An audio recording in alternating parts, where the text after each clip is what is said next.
वंश राय बच्चन। हरिवंश राय बच्चन, जिनका जन्म 23 नवंबर 1907 में इलाहाबाद में हुआ था। इनकी मृत्यु जनवरी 2003 में हुई थी और ये उत्तर छायावादी कवि हैं।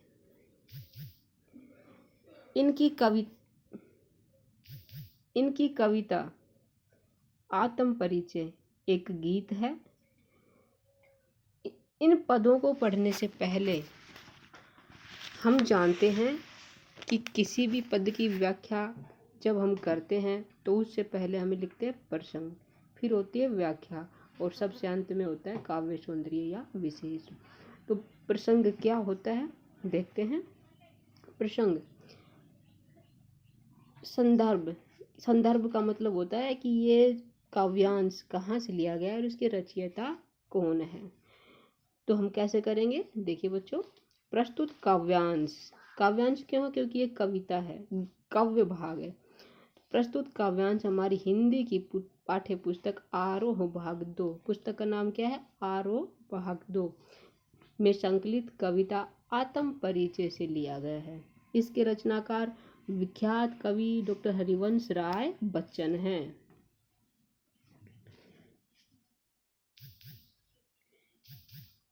अब प्रसंग किसे कहते हैं, जिस अंश को व्याख्या के लिए लिया गया है उसमें कौन सा विचार, कौन सा भाव, कौन सी घटना का वर्णन है, इसकी जानकारी देना ही प्रसंग कहलाता है।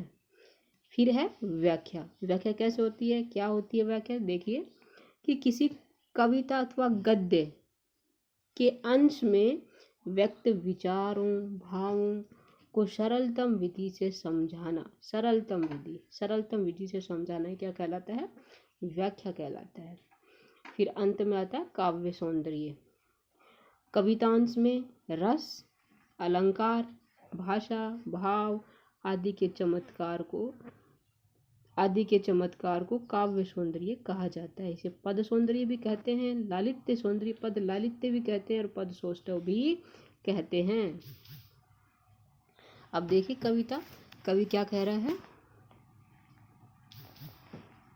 मैं जग जीवन का भार लिए फिरता हूँ, फिर भी जीवन में प्यार लिए फिरता हूँ कर दिया किसी ने झनकृत जिनको, छूकर मैं सांसों के 2 तार लिए फिरता हूँ। यहाँ मैं का प्रयोग कवि ने अपने खुद के लिए किया है, स्वयं के लिए किया है। जग जीवन संसार रूपी जीवन, यहाँ रूपक अलंकार भी है। भार का मतलब होता है वजन, बोझ। कवि कह रहा है कि मैं इस संसार रूपी जीवन का वजन लिए घूम रहा हूँ, अर्थात जीवन में बहुत सारी कठिनाइयाँ हैं, बाधाएं हैं, मुसीबतें हैं, उनको सामना करते हुए अपना जीवन जी रहा हूँ। फिर भी जीवन में प्यार लिए फिरता हूँ। मेरे जीवन में इतनी सारी कठिनाइयाँ मुसीबतें हैं, फिर भी मैं अपने जीवन में प्यार लिए हुए लोगों को प्यार बांटता हुआ फिर रहा हूँ। कर दिया किसी ने झनकृत जिनको। कवि कह रहा है कि किसी ने अर्थात प्रियतमा ने, मेरी प्रियसी ने झनकृत कर दिया। झनकृत का मतलब होता है झंकार उत्पन्न होता, हाँ, झनकार उत्पन्न करना। जैसे वीणा के तारों को जब हम हिलाते हैं तो एक झनकार निकलती है, ऐसे ही कवि की प्रियसी ने उसके जीवन में प्रेम भर दिया है, प्रेम रूपी वीणा के तारों से झनकार उत्पन्न कर दी है। छूकर मैं सांसों के 2 तार लिए फिरता हूँ। कवि कह रहा है कि मेरी प्रियसी ने मेरे जीवन में प्यार भर दिया है, उस प्यार को लिए हुए मैं जी रहा हूँ। सांसों के 2 तार का मतलब है सांसों के 2 तार जीवन के प्रतीक हैं। तो कवि की प्रियसी ने उसके जीवन में प्यार भर दिया, इसलिए वो अपने जीवन को प्रेम के साथ जी रहा है। अब इसका हम विशेष कैसे लिखेंगे। विशेष है कि मैं कवि ने अपने लिए प्रयोग किया, इसलिए यहाँ कवि ने निजता का प्रयोग किया है। दूसरा कि ये जो शैली है ये आत्मकथात्मक शैली है। तीसरा पद में लय है, तुक है। भार लिए फिरता हूँ, प्यार लिए फिरता हूँ, तुकात्मकता है। मुक्तक छंद का प्रयोग है। जग जीवन में रूपक अलंकार है। सांसों के दो तार, सांस है जीवन के प्रतीक, जीवन रूपी सांस।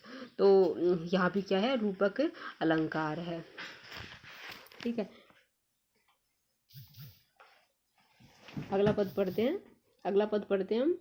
मैं सन्हे सुरा का पान किया करता हूँ। सन्हे सुरा, सन्हे का मतलब होता है प्रेम, प्यार, सुरा होती है शराब। कवि कह रहा है कि मैं सन्हे रूपी सुरा, प्रेम रूपी मदिरा का पान किया करता हूँ। मैं कभी न जग का ध्यान किया करता हूँ, कभी न जग का ध्यान किया करता हूँ। कवि कह रहा है कि मैं संसार का ध्यान कभी नहीं करता, अर्थात जग मेरे बारे में क्या सोच रहा है, जग में क्या हो रहा है, इसके बारे में मैं कभी कोई विचार नहीं करता। जग पूछ रहा उनको जो जग की गाते हैं। ये जो संसार है, जग का मतलब संसार, जो संसार है उन्हीं लोगों को पूछता है, उन्हीं के बारे में गुणगान करता है जो इस संसार के रीति रिवाजों का, संसार की बातों को मानते हैं, उनको अपनाते हैं। मैं अपने मन का गान किया करता, लेकिन कवि तो अपने मन की सुनता है, अपने मन के अनुसार कार्य करता है। कवि कहता है कि मैं अपने मस्त मौला हूँ, अपने मन के अनुसार कार्य करता हूँ, मैं संसार की बातों पर ध्यान नहीं देता हूँ। यहाँ कवि कह रहा